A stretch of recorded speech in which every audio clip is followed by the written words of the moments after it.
Some home maintenance advice. If you have a fridge, you're gonna need to clean out the back of the condenser because this is where all the dust collects. Use a screwdriver and you're gonna want to get a vacuum.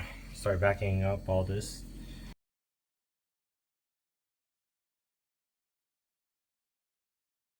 Alright, I got my air compressor here.